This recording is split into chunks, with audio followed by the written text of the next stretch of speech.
we doing? Everybody alright? I know when he said my name was Irish, you were thinking, I love Irish people. Leprechauns, limericks, and lucky charms. But now I've started talking, you're like, ah, fuck. We got a grumpy one. And because you're reasonable people, you're also thinking, did he just bring a backpack on stage? Is he going to take that with him when he leaves? And what do you do if I don't? Wrong is the answer to that question. Any other Irish people in here? Half? Which half? Your dad? I thought top, bottom, or left, right was going to be an answer there. You threw me with that. So you're like half Irish.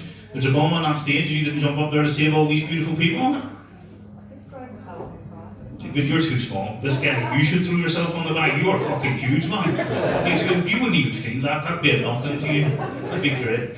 Tell you, the people in the front row are asking themselves another question, though. They're saying, Irish mate, what are you wearing on your feet? You did, you noticed them, didn't you? Look at these bad boys. Look at these, right? Now, 1 second, look at me. No. Look at fucking 16 years I'm married to the woman that bought me these fucking travesties. You know what I mean? And they come out the box and I look at them and she's expecting me to smile because of these. And I only wear them now on stage to take the piss out of them because they are that shit. And honestly, the women will know what this means, right? These are genuine Christian Louboutin. When they come out the box, I was like, babe, these look expensive. And she was like, for £600. And I was so angry, I missed the bit where she said, per slipper. And honest to God, the important word in that sentence is slipper. They're not even fucking shoes. You know, I've only ever seen shoes like these on porn actresses in those movies you don't watch anymore, sir, do you? No, you don't. He fucking does. Look at him, you guilty looking bastard. Honest to God, one of my mates said to me, since I didn't know Christian Louboutin did shoes for men. They don't. They don't.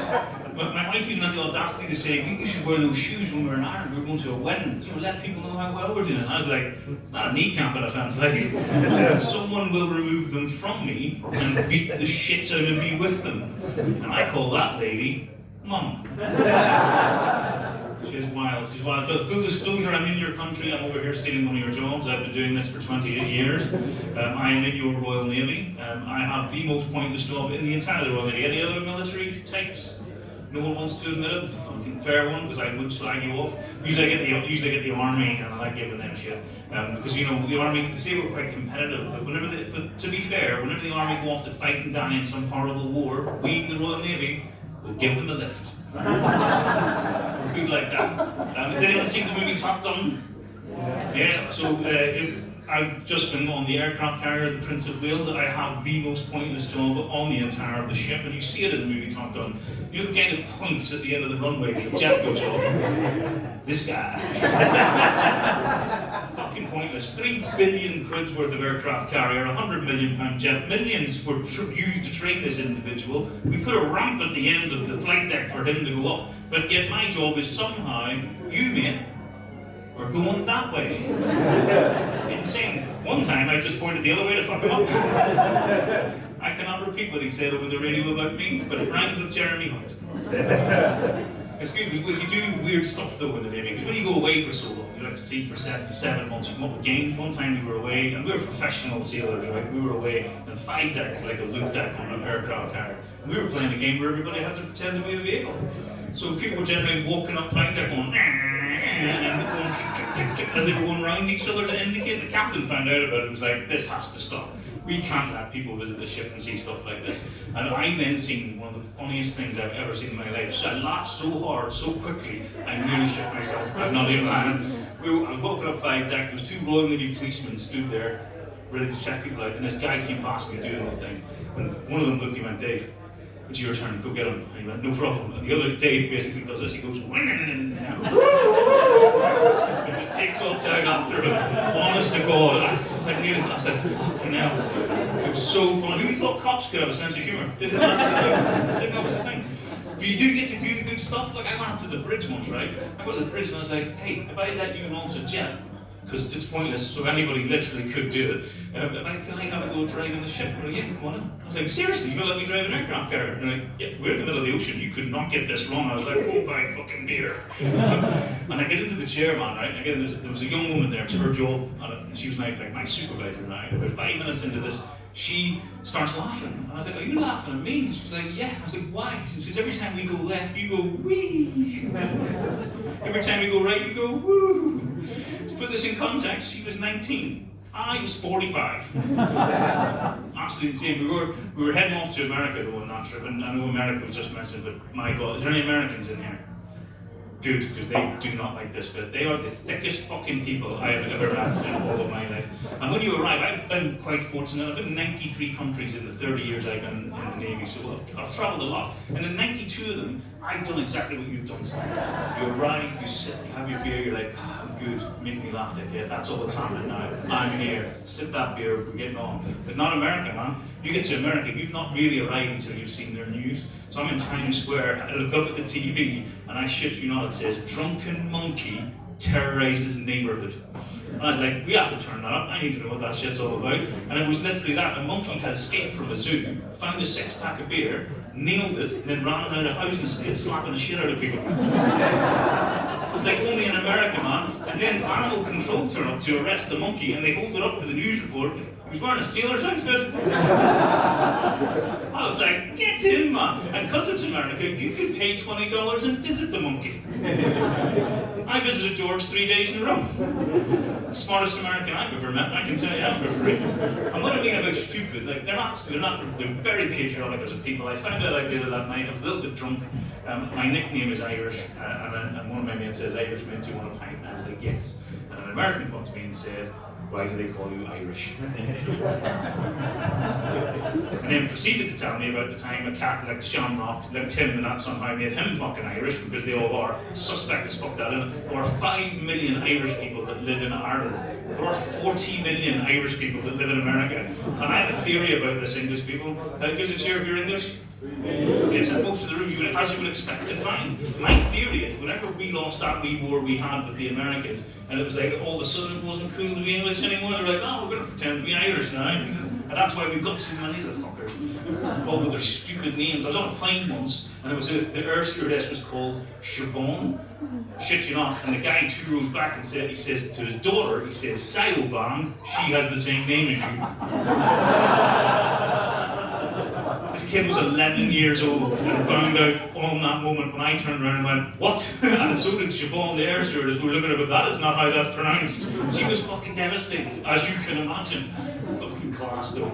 But yeah, so I'm in there, I'm in Times Square, I'm a little bit drunk, and the guy says, he says, I'm Irish, and I was like, fuck, come on, you couldn't find Ireland on a map, that's just not a thing. In fact, your country's so vast, as he was saying, so vast, you don't even know it that well.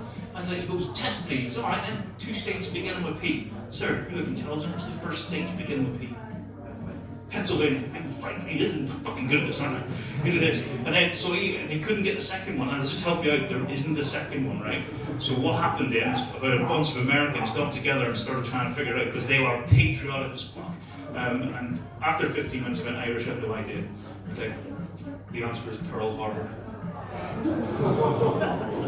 Always gets a reaction to that, doesn't it? Always gets a big reaction to that. And he was Irish. I'm sorry to tell you, Pearl Harbor's not a state.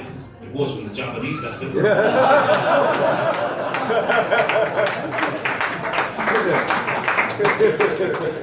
Yeah, I got dared to tell that. So we were in New York, I went to a comedy club, I got dared to tell that joke in New York City. I did, I thought I was going to get fucking lynched, honestly. They did not react like that, they were very unhappy people. Fuck, it was funny, right? Keep brilliant. I like to, as you mentioned, my wife, I do like to talk about the differences between men and women, especially men in the military, right? So like, we were away in Marmaris in 2009, we played a game in the Navy called Spoof, right? It's a weird game of coins. You know the game, right? Military people or? We used to play to pacify the weather. Yes, right. So that's what happens, right? When you lose the game of Spoof, what happens is you have to go to a dare, buy a round, something like that, whatever it is. And Royal Marines are disgusting people. And there was a story going around. Please tell me you're not a boot now. Are you? What's happening here? There's something happening here. I think one of these fuckers is in the military and he's not telling me. You're the birthday boy, isn't it? Yeah, fuck you, birthday boy. You were all going to sing happy birthday, but since you're lying to me about something. But Rotherings are genuinely disgusting people because they played a game of spoof and the loser had to have sexual relations with a dog. Now, I don't know if they did it, but any time I've ever told, this is the difference between men and women, if I tell that story to a woman, you're a beautiful creature, women have the same reaction. They go, "Aw, a poor wee dog." You tell that story to a man, completely different, isn't it, fellas? Because the blokes are all sitting here doing this. This is what happens when you tell it to a man. You have a little think. What type of dog was it? And then we turned into dog fucking experts. We were in a bar and we were just all sitting around chatting shit about what, like, if you had to, gun to your head, if you had to, what type of dog, sir? Gun to your fucking head. And remember, I brought it home, so you have to answer the question. What type of dog would you go for? That's the right answer, right? That's the right answer. No comment. I did it. I've just done Edinburgh Festival, right? And there was a guy in the front row who was a little person. He was a comedian, so I felt comfortable doing it with him. You know what he said? A great day. George Cobbin, hilarious fucking bloke, look him up. But that's it, right? So, but we were sitting in a bar, we were having that discussion. And who here remembers that movie As Good as It Gets? Jack Nicholson, that classic line at the end, "Pay me a compliment or I'm leaving, you make me want to be a better man." That movie was on in the background, right? And my mate Dave, his wife sees that scene, jumps up and goes, "Dave, pay me a compliment or I'm leaving." And without missing a beat, Dave looks at his wife and he goes, "I think about you when I wank." Honest to God, all four ladies reacted the exact same way. They went, "Aww." And they went to the bar to buy us a pint. And I was like, you know, inquiring minds want to know. I was like, "Dave, do you really think about your wife when you wank?" He said, "No. I think about yours." Fucker. But yeah, so kids, have you got any kids? How many kids you got? Which one's your favourite? You don't have a favourite? That is an outright lie. That is an outright lie. You know what? I've only been on this stage for 12 minutes and I've already got a favourite person in this room. You. We're going to do something weird in a minute. And you were either going to like it or throw that glass at me. But yeah, so I've got 3 kids and my youngest is my favourite. She's my favourite because she is low-key one of the funniest people I've ever met in my life. We were in the middle of Lidl the other week, right? We're in the middle of Lidl. She buys this little skateboard helmet that you can draw stuff on. We're driving back up the road and she draws a comedy cock on it. She then puts the helmet onto her brother's head. He hasn't noticed, and she goes, hey dad. And I looked up in the mirror. I nearly crossed the car. I looked in the mirror and she goes, "I told you he was a knobhead." She looked my wife in the eye a couple of days ago and she said, "Mum, in that dress you could nearly pass for 20. As long as I don't look at your face." Honest to God, right? And people are like, "There's no way that this 12-year-old was that brutal." Okay, let's check that. I was out doing a gig, we've got a new puppy, I sent her a little voice note and I said, "Saoirse, is the dog behaving?" And this is the response.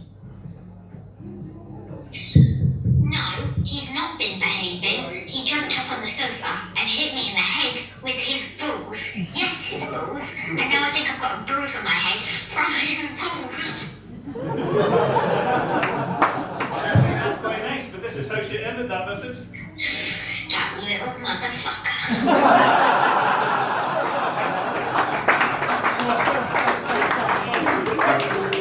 Honest to God, she's fucking brutal. She's absolutely brutal. But yeah, so I was reminiscing. So that mate Dave that I'm talking about, he lives back in Northern Ireland now. He's moved back after his service ended. And we were doing that phone call thing, that Saturday night, couple of G's and T's. Didn't think anybody was particularly paying attention to me. We're talking about what life was like growing up in the 80s and 90s. Because it's different now. Young people, you know, access to porn, you just take out a mobile phone and, you know, you're there. Back in my day, if I found a magazine in a bush, that was a great day at the office. You know, lads, when the pages weren't stuck together, even better. And everyone remembers the Mecca of your wanking journey when you're a kid. You're nearly on, by the way. Oh God, yeah, it's getting worse for you. The Mecca of your wanking journey was finding your dad's VHS stash. Remember that? Always in the sock drawer. Don't know why it was in the sock drawer. Maybe because it was conveniently placed beside socks. Top of is that where you hide yours? Is that where your dad hid his? How do you know that? Girls don't masturbate. I've been told this. This is not true. You feel like it's going to get worse for you, by the way. I can't believe you just joined in. You make me. Sometimes I feel guilty about this next bit. You are making my job easier. You are fucking hilarious. You haven't even said anything. It's brilliant. But yeah, finding your dad's VHS steps. But at one point, though, lads, did you that realization? Hopefully, I'm not doing that to you. But at one point, you must have realized that where you started was where your dad finished. You're just realizing it tonight, aren't you? You're like, dirty bastard. But anyway, so the reminiscing done, I hang up the phone and was surprised when my teenage son says to me, he says, hey dad, what's a wank bank? And lads, I didn't want to explain that to him, I thought he was too young. But what I then had to do, it's a visual representation, really, and this is for the young people in the audience. You're like, I don't know what a wank bank is, look, young people are there. Like, I don't know what that means. This is what it means, right? Back in my day, before porn could just be found on a phone, so what you had to do, right, is you had to find a person that you found attractive young people, that's what you did. And you looked at them, you stared at them right in the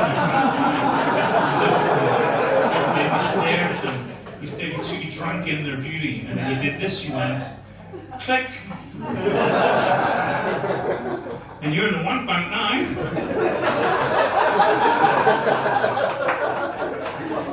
About midnight tonight, you're going to feel a flutter in the fanny area. I'm so sorry. What I meant by that is a minge tingle. And you're going to be wondering what that is? Hiya. I'm so sorry. What's your name? Christine. It's nice to meet you, Christine. You know what they say, Christine? It's always nice to put a face to a name.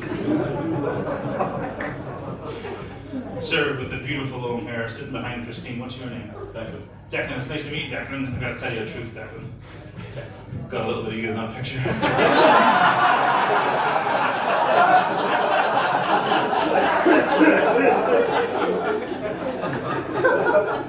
Come midnight, Declan. We're going to have a great time. I'm only joking, Christine. I'm not actually going to masturbate over some woman I've only just met. And if it was, it would be the comedian who just had a lovely conversation with at the back of the room. Hiya.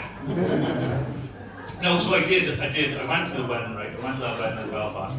And it's a strange thing, like, so in the Navy, I joined as a Navy, as like Thornton Darla. Fucking liars here somewhere.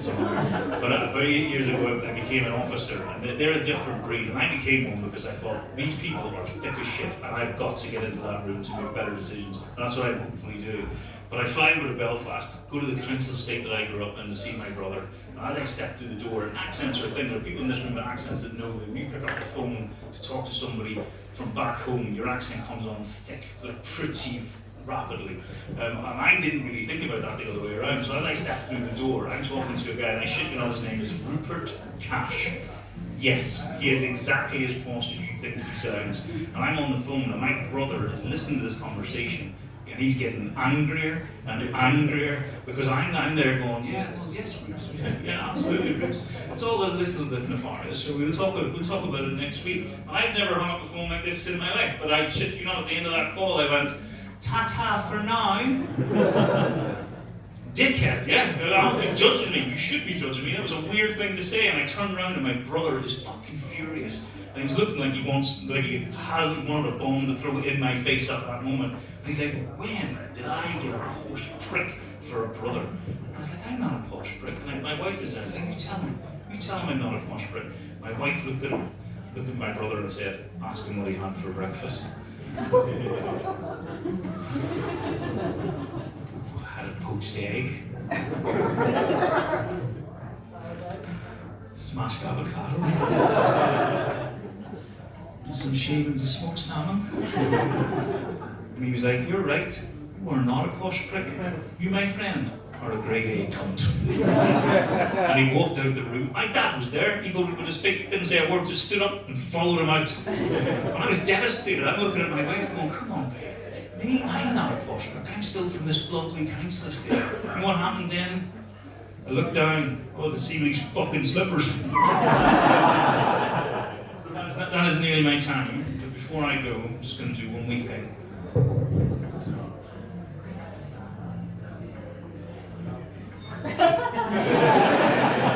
I'm going to see all you fuckers at midnight.